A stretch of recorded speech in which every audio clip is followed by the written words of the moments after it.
Apagar o que foi transmitido. Glória a Deus.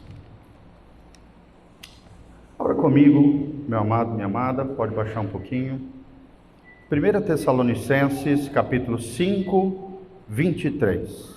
1 Tessalonicenses 5, 23. Vamos falar dos dois versículos, que falam sobre esse assunto tão especial, tão maravilhoso, que é a natureza humana. Nós vamos dar uma breve recapitulação do que nós tratamos semana passada.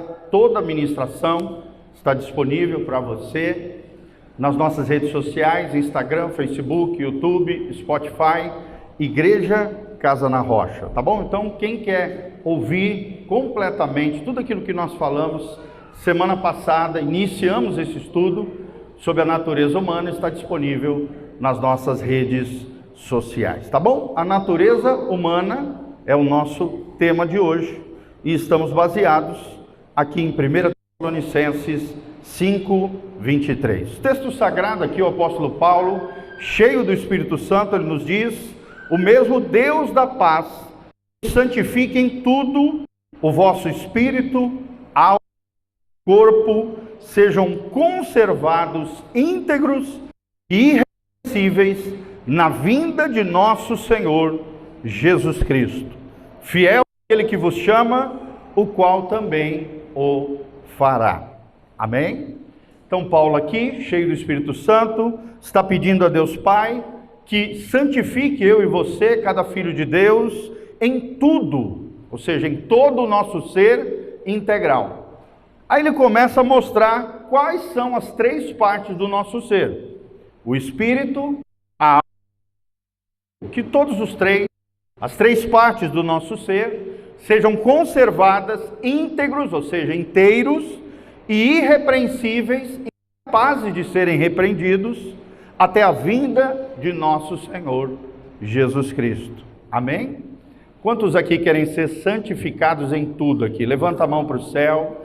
Fala assim: Senhor, eu quero ser santificado em tudo. O meu corpo, a minha alma e o meu espírito pertencem ao Senhor dos exércitos, o meu Deus, o meu Senhor, o meu Salvador, Jesus de Nazaré.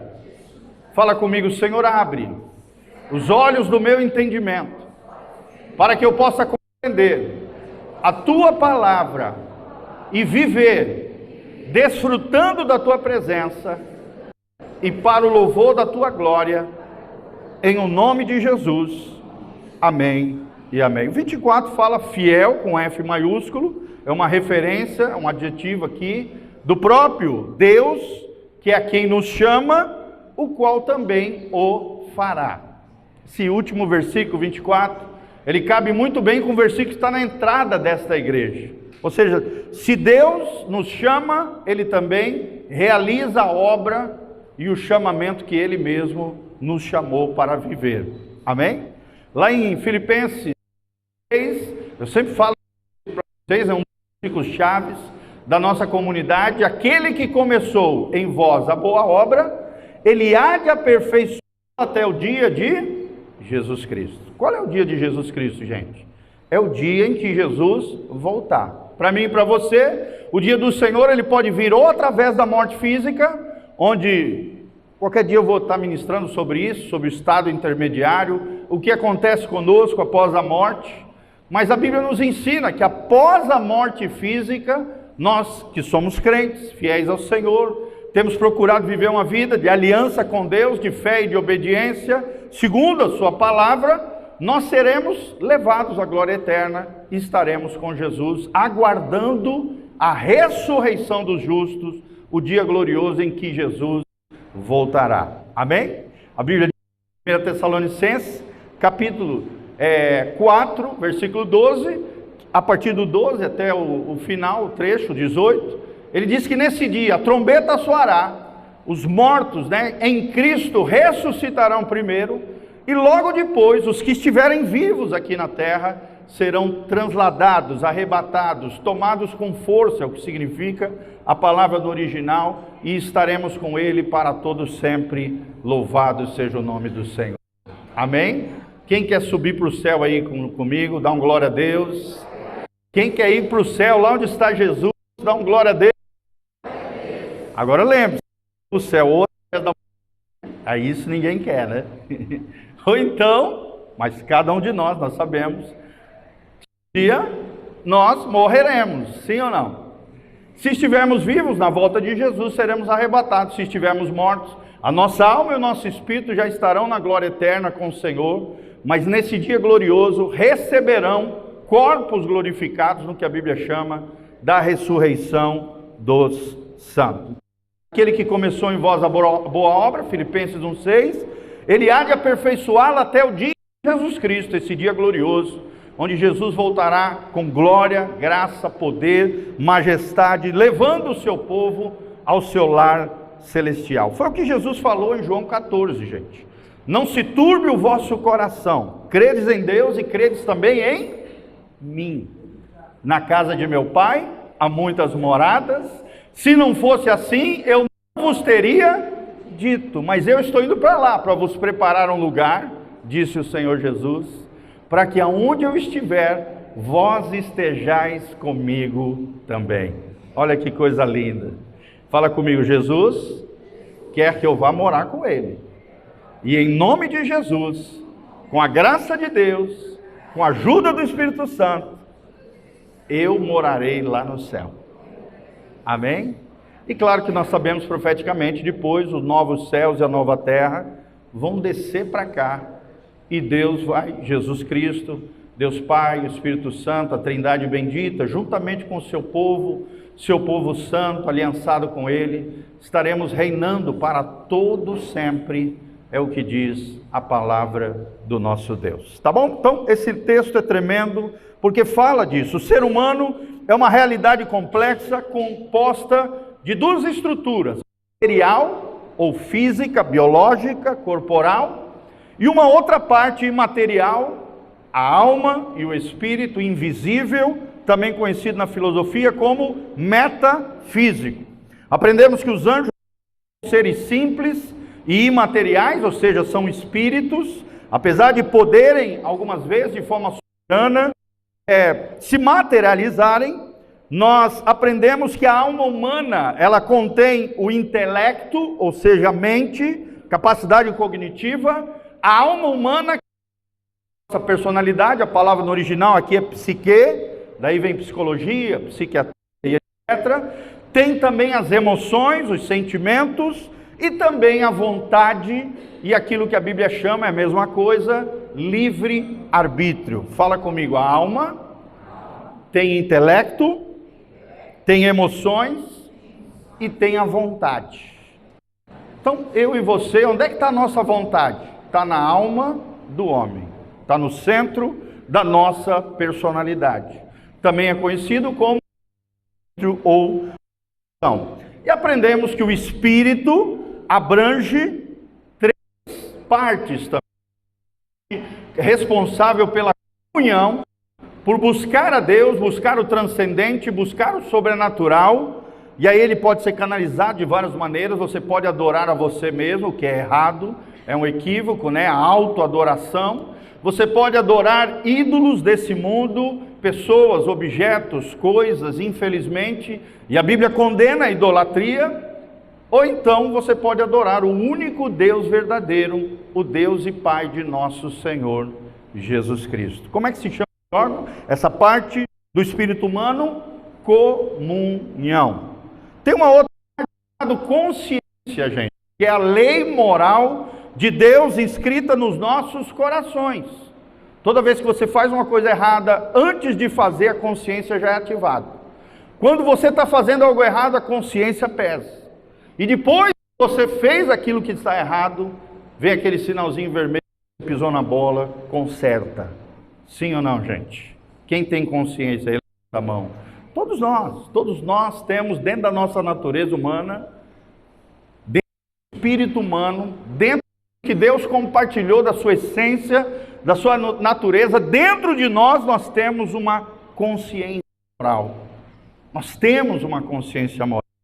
E, por último, vimos acerca da intuição, que é aquela voz audível, ou então na mente, ou no nosso homem interior, que nos preserva de alguma situação delicada, né? Alguma situação perigosa, alguma situação de livramento. Você ouve uma voz, e aquela voz, se você ouvi-la, filtrando, é claro, sempre na palavra, sentindo que aquilo vai te preservar, você escuta ela e promove um grande livramento chamado intuição.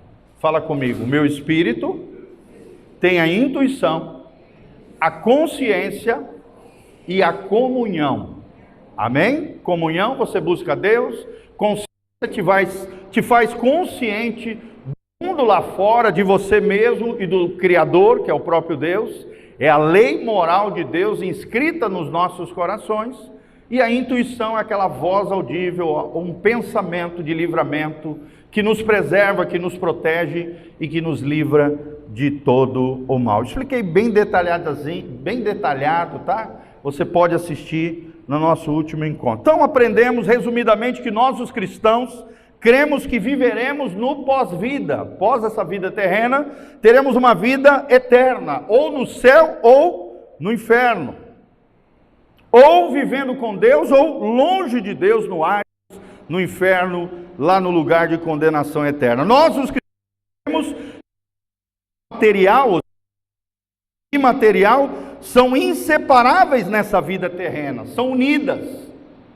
Mas existe uma espécie de cisão, de desligamento, quando você morre fisicamente. O seu corpo é enterrado ou cremado, mas depois disso você tem, o que diz lá em Hebreus 9:27, ao homem está ordenado morrer uma só vez, e logo depois disso vem o seu destino eterno, um julgamento, de qual destino você vai traçar para a sua vida, céu ou inferno. Só existe dois destinos eternos, gente. Na Bíblia Sagrada, na perspectiva cristã, só existe dois destinos, ou é o céu ou é o inferno.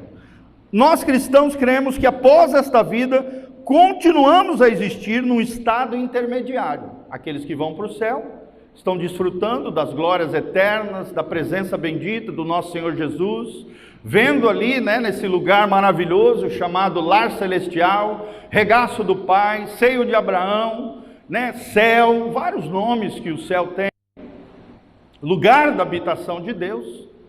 E automaticamente aqueles que têm traçado um destino de condenação estão no inferno, já sofrendo tormentos eternos terríveis, descritos, falado muito por Jesus, gente.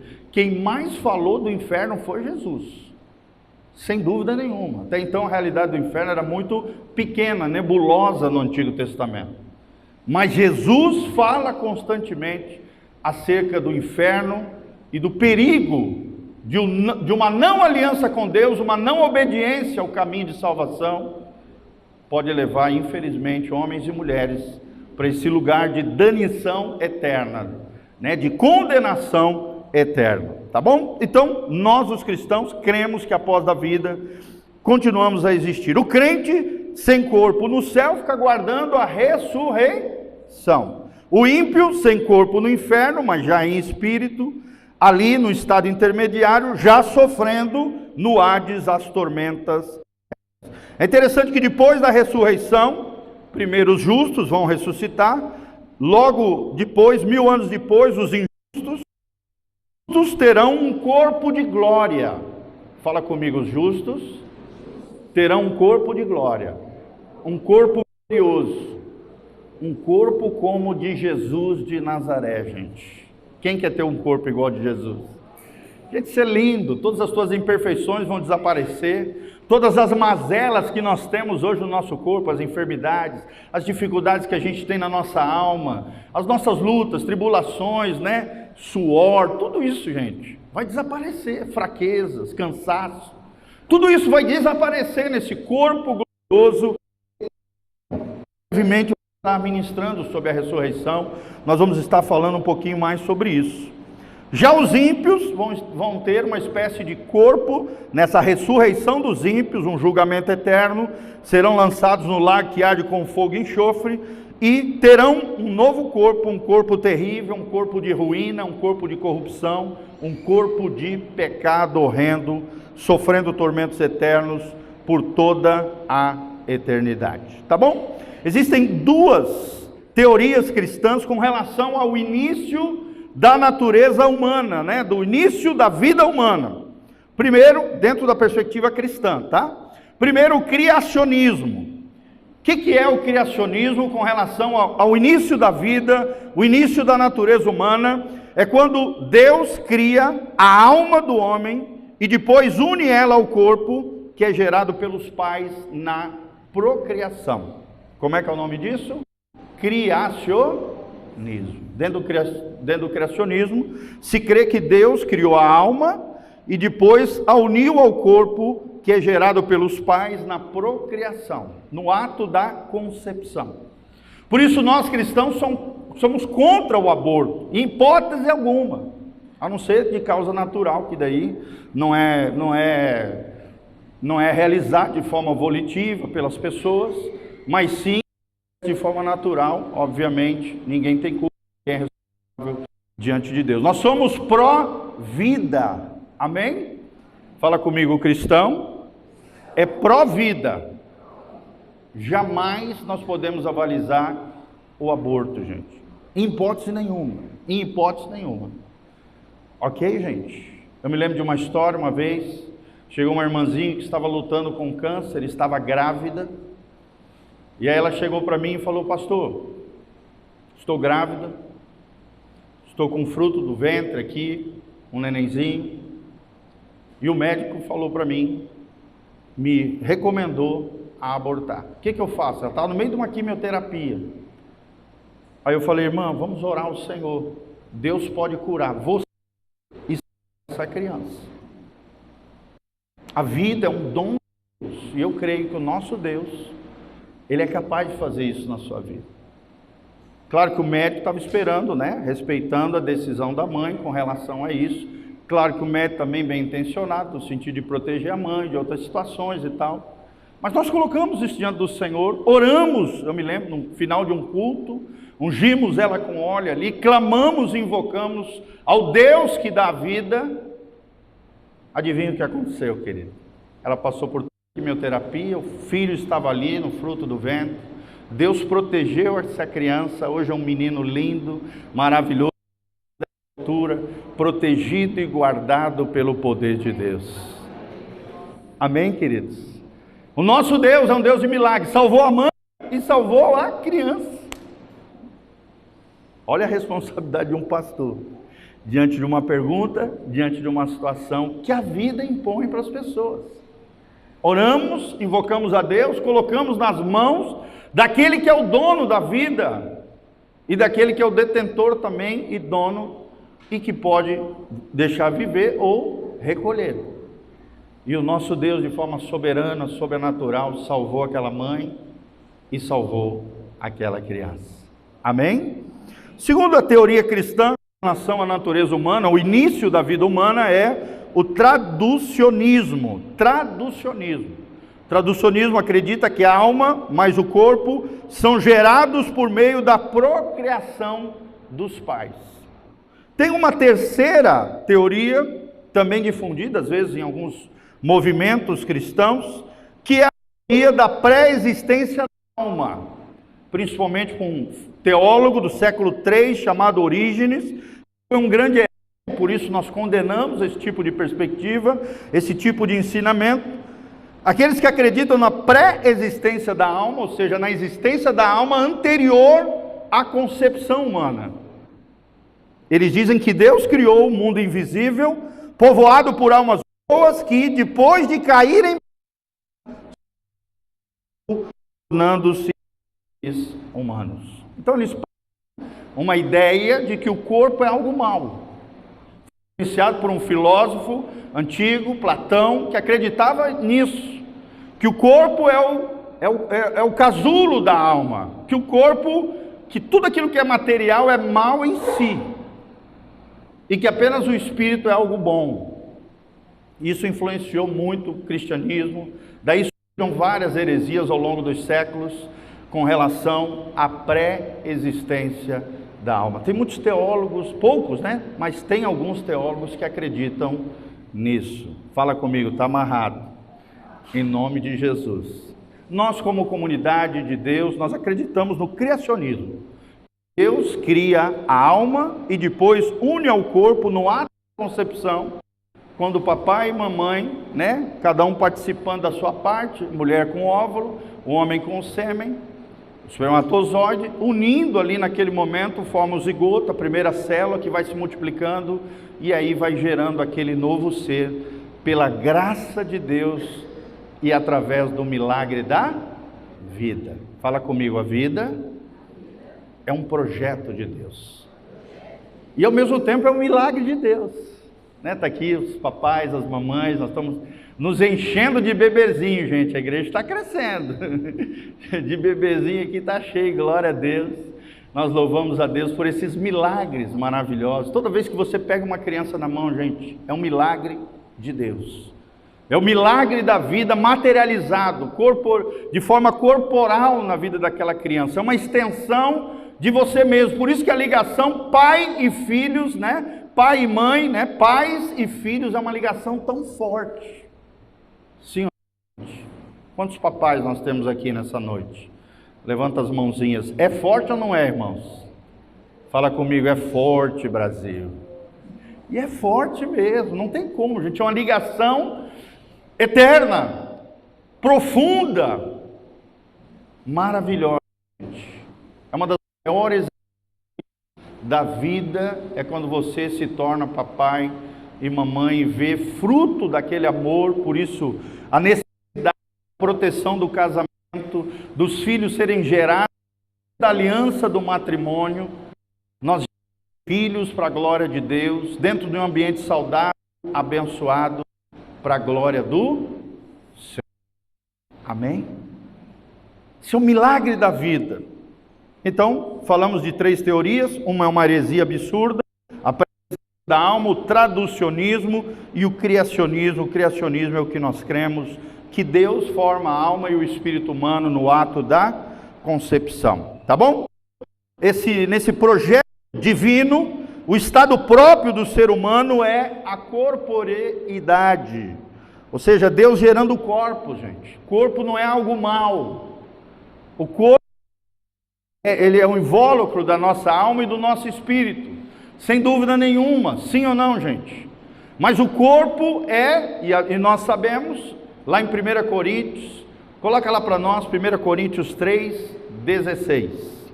Olha só como é que Deus vê o corpo humano. Olha como é que Deus olha o nosso corpo, não como algo mal, mas como algo do bem. Como algo que precisa ser preservado, guardado, protegido. Olha o que diz, 1 Coríntios 3,16 diz: não sabeis, sois Deus, e que o Espírito de Deus habita em vós. Onde é que o Espírito de Deus habita? Nos corpos humanos. Continua, próximo 17. Se alguém destruir o santuário de Deus, que é o nosso corpo, Deus o destruirá, porque o santuário de Deus, que sois vós, os vossos corpos, é sagrado. Fala comigo, o meu corpo é sagrado. Coloca as 2 mãozinhas assim no seu coração e fala: o meu corpo foi gerado por Deus, no ventre da minha mãe, é o milagre da vida, é o santuário de Deus, e é separado para a glória de Deus. Quando você tem essa perspectiva de que o corpo tem um aspecto positivo, sim, de que o corpo é santuário do Deus vivo, você vai lidar com o seu corpo de maneira diferente. Você vai cuidar da sua saúde, você vai cuidar da sua alimentação, você vai fazer exercícios físicos que são recomendados pelos médicos, você vai fazer o bom uso do teu corpo, porque você entende que o seu corpo é morada de Deus, é santuário de Deus, e um dia vai ter prestação de contas diante do Criador do que nós fizemos com o nosso corpo diante de Deus. Amém? Será que você tem cuidado do seu corpo? Será que você tem cuidado da sua alimentação? Será que você tem cuidado do físico, querido? Vós sois santuário de Deus, e o Espírito Santo habita dentro de vocês. Amém? Como é que está a morada de Deus? Como é que está a casa favorita de Deus? Que é o seu corpo. Olha que visão linda de como a gente deve lidar com o corpo do ponto de vista de Deus. Então, no projeto divino existe esse estado próprio do ser humano, da corporeidade, ou seja, do corpo humano. Na existência terrena e no estado eterno, os seres humanos serão corpóreos. Ou seja, Deus nos criou para termos corpos. Só no estado intermediário, por causa do pecado, seremos incorpóreos, em um estado anormal. Mas em breve, na ressurreição dos mortos, teremos novos corpos, segundo a imagem de Jesus Cristo. Amém? Quem quer ter um novo corpo glorioso? Um corpo perfeito? Sabe aquela verruga que você não gosta? Aquela deficiência física? Por exemplo, eu tenho deficiência auditiva. Eu tenho só 13% do ouvido. Eu tenho certeza que a Bíblia diz que eu terei lá no céu um corpo perfeito. A minha falha na audição, lá no céu não vai ter. Se você tem um membro amputado, se você tem uma cicatriz, que de alguma maneira mostra alguma imperfeição em você, lá no céu você terá um novo corpo glorificado, perfeito, assim como é o corpo de Jesus de Nazaré. Você não pode dar um glória a Deus, ao Senhor? Quantos querem ter um corpo lindo, maravilhoso, que reflete a glória de Deus, a graça de Deus? É isso que a Bíblia promete, gente. Cuide do seu corpo.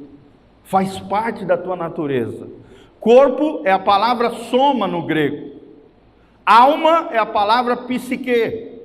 E espírito é a palavra pneuma, que significa sopro ou alento de vida. Olha que coisa linda. Soma, corpo. Daí vem doenças psicossomáticas. Doenças da alma que afetam o corpo. E temos também uma terceira parte, o espírito, o pneuma, que é o sopro divino, que gera a vida de Deus em nós, onde Deus se comunica conosco através do Espírito Santo. O Espírito Santo comunica a vida de Deus e ilumina a nossa alma, diz Lutero, o grande reformador da igreja. Nós somos iluminados na nossa alma mediante essa conexão com o Espírito Santo de Deus, que ministra a vida de Cristo, a vida do Cristo ressurreto ao nosso espírito, iluminando a nossa alma e governando sobre os nossos corpos mortais. Amém? Glória a Deus. Será que o Espírito Santo governa o seu corpo? Quem é que governa a sua vida, gente? O corpo, a alma ou o espírito? O cristão maduro, o cristão espiritual, aquele que vive a vida no espírito, precisa ser governado pelo Espírito Santo de Deus. Quem é que governa a sua vida, gente? Hein? Eu estou cansado, não vou para a igreja. Quem é que está governando a tua vida? Eu acordei triste hoje. Sentimentos, emoções. Não quero ver ninguém. Não vou para a igreja. Quem é que está governando a sua vida? A sua alma.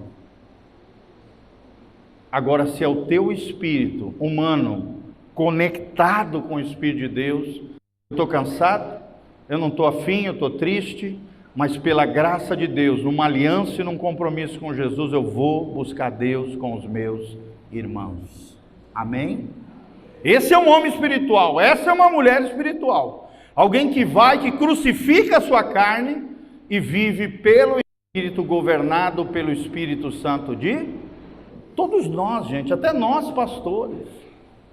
Temos dia que a gente está cansado, temos dia que a gente não quer fazer determinadas coisas. 7 horas da manhã aqui na igreja.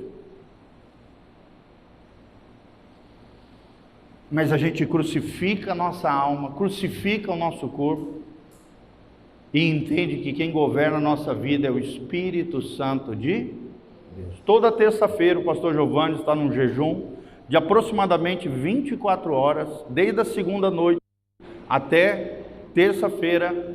A partir das 6 horas eu quebro o jejum, é o meu dia de consagração ao Senhor. Todo dia que você jejua, todo dia que você se consagra ao Senhor, você está dizendo: olha, quem manda aqui não é você, meu corpo, não é você, minha alma, quem manda aqui é o Espírito Santo de Deus. Se você não está conseguindo vencer alguma tentação, alguma inclinação para o pecado, para o mal, começa a jejuar, e você vai ver quem vai vencer essa batalha no seu interior. Amém? Quem quer vencer aí espiritualmente, dá um glória a Deus. Começa a fazer jejum, você vai ver. Você vai ver que o pecado vai ficar pequeno, a carne vai ser crucificada, você vai botar no churrasco ali, vai queimar a tua carne, em nome de Jesus, vai torrar ela, vai virar cinza. E Deus vai reinar no seu coração e na sua vida. Amém? Então, foi o que nós falamos, tá? Existe uma heresia também no século II antes de Cristo, e que era muito comum, principalmente na época dos cristãos, na igreja primitiva, chamada gnosticismo. O gnosticismo dizia que o corpo era mau, como eu falei, influenciado por Platão, esse grande filósofo, mas também alguns dos seus ensinamentos, do ponto de vista de Deus, da palavra, estavam equivocados. O corpo era visto como algo mau, o espírito e a alma era algo bom. E claro, o espírito e a alma, conectado com o Criador, é bom, mas sem o Criador, está morto espiritualmente. Essa noção resultou então na depreciação do corpo, e gerou vários movimentos, principalmente na Idade Média, o monasticismo, que são os monastérios, os monges da antiguidade, o ascetismo, que eram aquelas pessoas que iam para as montanhas, em cidades desertas, em lugares a fim de buscarem ao Senhor e se apartarem do mundo. Tendo essa visão, gente, de que o corpo era mau, de que o corpo precisava ser levado para longe da civilização, das pessoas. Eles tratavam severamente com o corpo, negando prazeres legítimos, como a comida, a bebida, o sono, relacionamentos sexuais lícitos, né, aqui dentro do casamento. Então, na medida que a imoralidade se acentuou, mesmo eles fazendo isso, o monasticismo, o asceticismo, se acentuou de forma desenfreada, o casamento sofreu séculos, nesses primeiros anos da igreja, e o clero jurou celibato. Até hoje, gente, os padres, as freiras fazem aquele voto e tal, mas imagina o quanto eles sofrem com relação a isso. Sim ou não? É uma visão afetada pelo platonismo. É uma visão equivocada com relação ao corpo. Não é legal isso, gente. Deus fez o homem e a mulher, se tiverem a vocação de formar uma família, para se casarem. É claro que muita gente faz o voto de se abster, de não casar, não tem nada de errado, não é pecado isso. Mas existem prazeres que são lícitos, são abençoadores. Dentre eles, a intimidade conjugal, dentro do contexto da família, do casamento. Sim ou não, irmãos? Sim. Talvez você não saiba, mas o ato conjugal, a relação sexual dentro de uma relação de aliança, dentro de um casamento, une o casal. Une o casal. Vivifica o casamento, é um termômetro do casamento. É um termômetro. Quando a vida sexual do casal vai mal, o casal vai mal. É um dos termômetros do casamento. Não é só isso, é claro. Não é 100% do casamento. Talvez seja uns 30%, 35%. Não é o mais importante, mas também é dentro do. Amém? Então aprenda isso. Aprenda, o corpo é uma bênção de Deus. E existem prazeres que são lícitos. Você bem, não é um prazer, gente. Você vai num bom restaurante, comer uma comida gostosa, de forma equilibrada, é um prazer lícito. Agora, comer demais, de forma exagerada, como os romanos, nos canais, os romanos comiam, bebiam, depois iam para um cantinho chamado, ali eles vomitavam as suas bebidas, nas suas orgias, nos seus bacanais daquele tempo. Olha que coisa nojenta, enfiava o dedo na goela, vomitava e aquela confusão. Daí veio a palavra glutonaria. Glutões são aquelas pessoas que têm um desequilíbrio na área da comida, mais do que o necessário para a sua subsistência ou para o deleite do seu corpo, comem em exagero. Isso é pecado, você sabia disso? Fala comigo, glutonaria é pecado. Ou seja, quando você come com os olhos, né? Às vezes você vai lá naquele buffet livre, você já vai no buffet livre fazendo o sinal da cruz, e aí come com os olhos, não com o estômago. Gente, não exagere. Você sabe quanto se saciou. Aprenda a viver com equilíbrio, gente. Eu um antigo pastor meu, muito querido, assim, a dor, todo desequilíbrio gera dor e sofrimento desnecessário.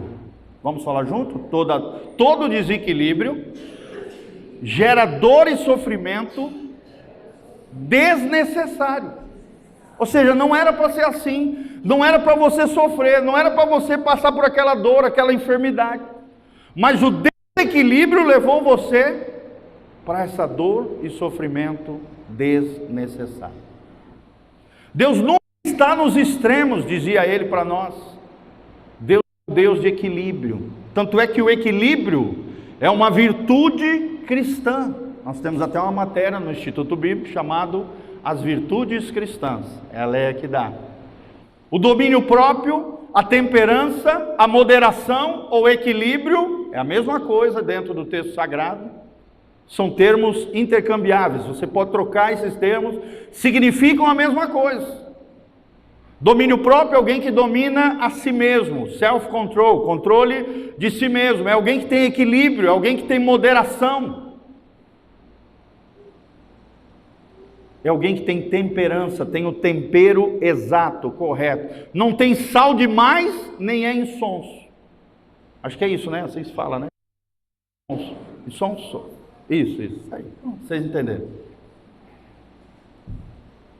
Não é sem sal, nem sal demais. Tem o sal exato necessário para a sua vida. Amém? Quem quer ter equilíbrio em todas as áreas da sua vida, levanta a mão e fala: Senhor, eu quero ter uma vida equilibrada. E a vida precisa ser equilibrada na família, nos afetos, nos relacionamentos, no dinheiro. Uma pessoa desequilibrada no dinheiro é uma tragédia, gente. Em todas as áreas nós precisamos de equilíbrio. Mas infelizmente, por ter essa visão equivocada do corpo, negaram prazeres legítimos, o casamento sofreu. Começou-se a se ensinar, principalmente na Idade Média, na Idade das Trevas, que o casamento era só para procriação, o que é um erro grotesco.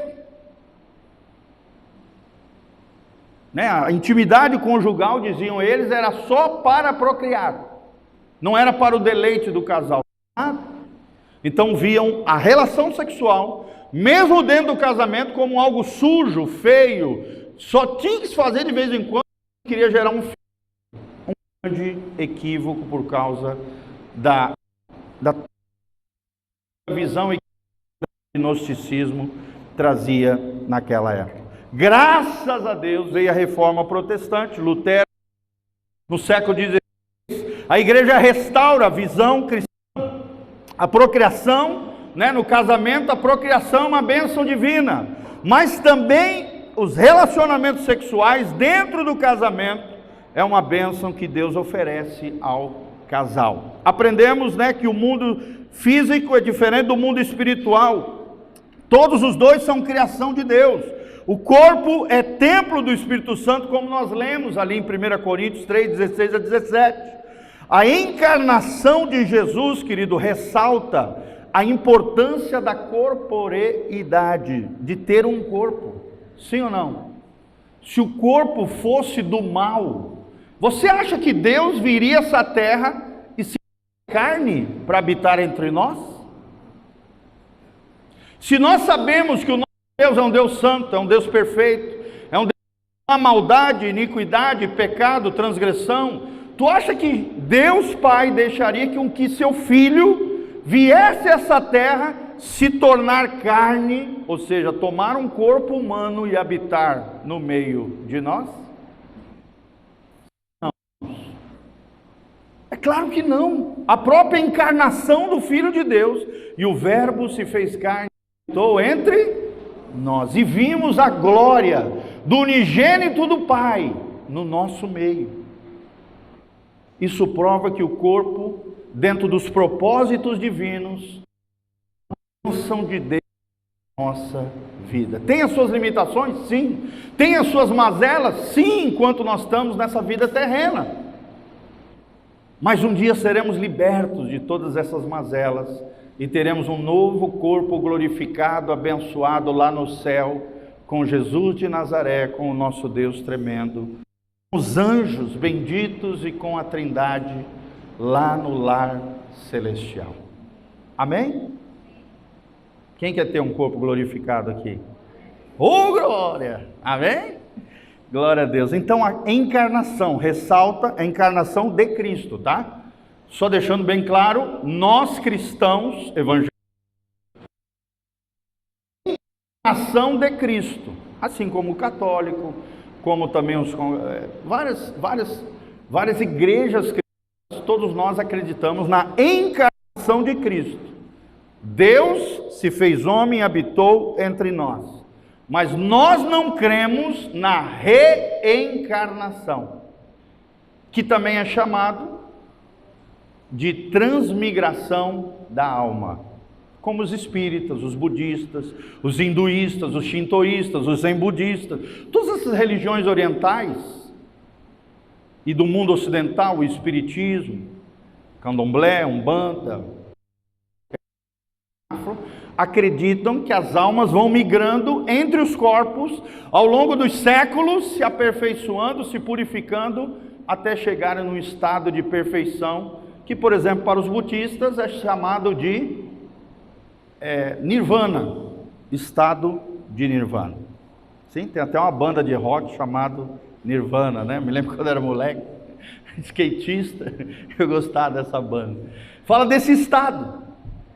Aí vem a ideia do karma, né? Ai, eu estou sofrendo aqui por causa do meu karma, que é a alma sofrendo em corpos ao longo dos séculos. Irmãos, nós não acreditamos como cristãos na reencarnação. Ok? Todo mundo entendeu? A encarnação é de Deus, e só tem um que encarnou: Jesus Cristo, o homem, o Deus homem.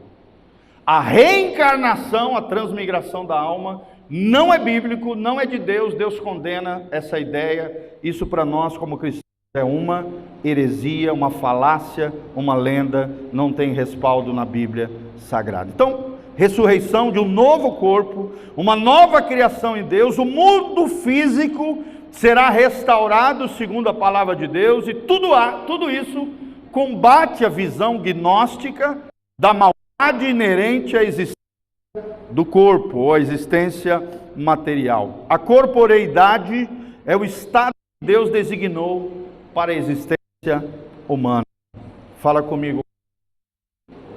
Foi feito por Deus para a glória de Deus.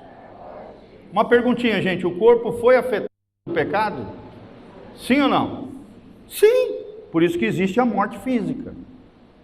O pecado gera 4 tipos de morte, gente, presta atenção. Morte emocional. A Bíblia diz no Salmo 32 que você murcha de dentro para fora, como se fosse uma folha murchando na sua alma. Produz a morte física, que é o sepultamento ali, quando você morre fisicamente. Produz a morte espiritual, que é o alienamento de Deus, o distanciamento de Deus por causa do pecado, uma espécie de paredão entre nós e o Criador por causa do pecado. Você não abandona o pecado, não se arrepende. E por último, a quarta de morte é a morte eterna, que é a pior morte que tem. A morte emocional, a morte física, a morte espiritual é fichinha perto da morte eterna. E a morte eterna é um símbolo do que, gente? De que lugar? De que destino eterno? No inferno. Quem está lá no inferno já morreu eternamente. Está eternamente condenado. Essa ideia que alguns têm, né, de que os ímpios serão aniquilados da terra, não existe. Os ímpios, os infiéis, os rebeldes, aqueles que não se submetem ao senhorio de Cristo, serão condenados eternamente, para todos sempre sofrerão tormentos eternos. Por isso, meu irmão, olhe para mim. Qualquer dia eu vou pregar sobre o inferno. A igreja precisa ouvir sobre isso. Quase não é pregado sobre isso, gente. Mas as que mais Jesus falou nos evangelhos. Amém? Quem quer ir para o inferno? Levanta a mão. Estão atentos, hein? Glória a Deus. Quem quer ir para o céu? Levanta a mão. E a galera está atenta, gostei de ver. Às vezes a gente pega, né, uns dormindo.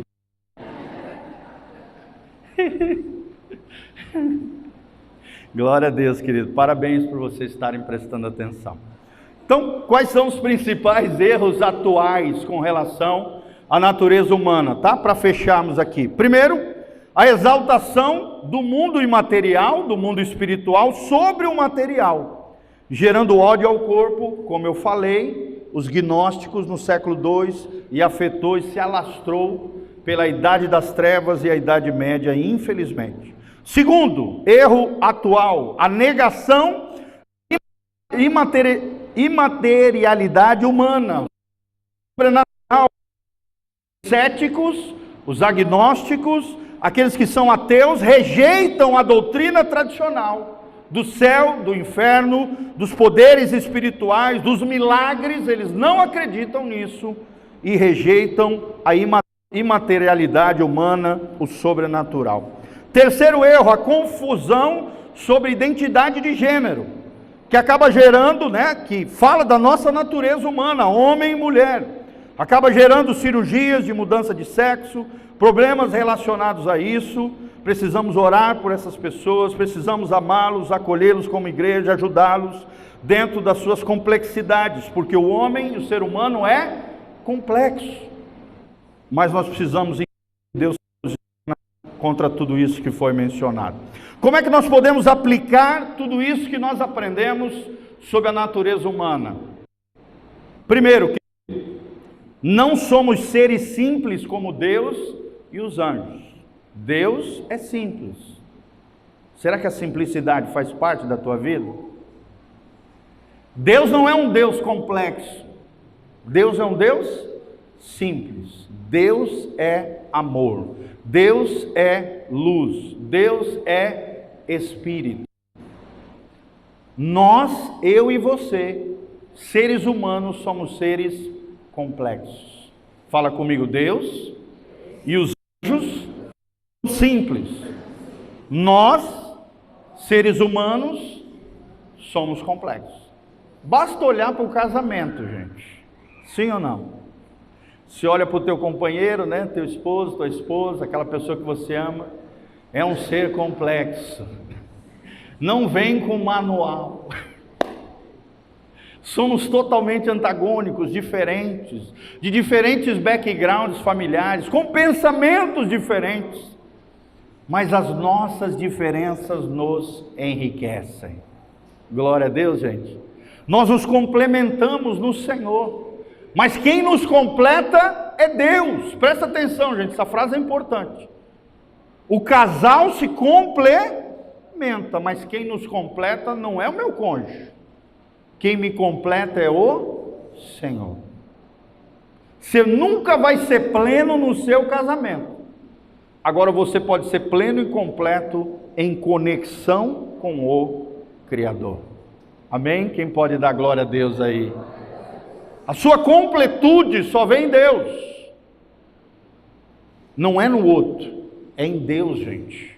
Nós nos complementamos. Somos interdependentes. Eu sou dependente de Deus. E sou interdependente da minha esposa. E ela de mim. Isso é maturidade. Amém? Então aprenda isso. Não somos deuses, irmãos, nem anjos. Viemos do pó da terra, somos vasos de barro. Aceitemos a nossa corporeidade. Eita, palavra difícil. O nosso corpo, em outras palavras. O nosso corpo é para a glória de Deus. É um meio natural, mas também é um meio divino. Para nós nos conectarmos com Deus no corpo, na alma e no espírito. Fala comigo, soma, psique e pneuma. Soma, corpo. Psico, alma. E pneuma, espírito. Amém? Já aprendeu 3 palavrinhas no grego. Vamos falar de novo? Soma, psique e pneuma. Soma, psique é alma e pneuma é espírito.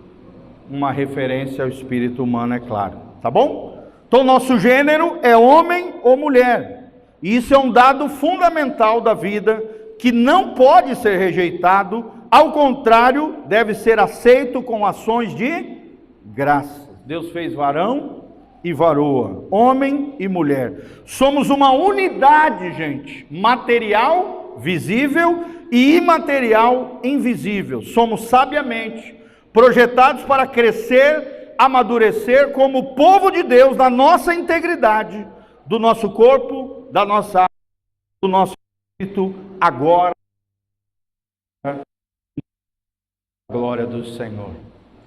Amém? Quantos aprendemos sobre a natureza humana? Eu e você não somos fáceis, sim ou não? Lembre-se disso, somos complexos. Deus é simples, os anjos são simples, os animais são simples, a natureza é bela, maravilhosa, mas é simples, mas o ser humano é um ser complexo. Eu e o Marcelinho, a gente até brinca, né? Quando a gente vê uma pessoa difícil, né, complicada, eu aprendi isso com o Marcelinho, pastor Marcelo, ele diz assim, Deus tem cada filho. Ser humano é um ser complexo. Amém, queridos? Vamos colocar de pé, louvamos a Deus por essa oportunidade, por trazer a você essa palavra. Queremos orar, finalizando a palavra, e logo em seguida não vá embora, se você puder, tá bom? Lembrando que a Santa Ceia não é para pessoas perfeitas, gente. Tem muita gente que pensa, quando eu for perfeito, eu vou participar da Santa Ceia. Então não vai participar nunca. A Santa Ceia é para pessoas imperfeitas, que colocaram a sua confiança em Jesus de Nazaré. A Santa Ceia é para pessoas que são pecadores arrependidos, que confiam na confiança no sacrifício de Jesus e que levam a sério a vida cristã e a sua aliança e o seu compromisso com Deus. É para todo aquele que entregou sua vida e o seu coração para Jesus, Filho de Deus. Você é chamado por Deus à mesa do Senhor. Amém? Para de inventar moda. Para de trazer negatividade para a tua vida espiritual. Não. A Santa Ceia é um banquete para todos. Todos aqueles que compreendem a salvação e renderam o seu coração ao Salvador, Jesus de Nazaré. Amém? Feche os seus olhinhos, vamos terminar essa palavra. E vamos orar pelos elementos também. Pai, no nome de Jesus, te louvamos, ó Deus, quero chamar toda a turma que vai estar nos ajudando. Pai, nós te louvamos e te agradecemos por esse momento profético, através da tua palavra, através desses ensinamentos, ó Deus, onde aprendemos que somos uma estrutura complexa, uma natureza humana, E isso é um presente de Deus. O nosso corpo, a nossa alma e o nosso espírito é um presente do céu. O Senhor nos deu. Por mais que fomos afetados pela queda, pelo pecado, em Cristo Jesus, podemos ser redimidos, podemos ser transformados. O nosso corpo, a nossa alma e o nosso espírito podem promover a glória de Deus. Podemos desfrutar da Tua presença. Podemos ser transformados dia a dia no poder do Teu Espírito, naquilo que o Senhor sonhou para cada um de nós.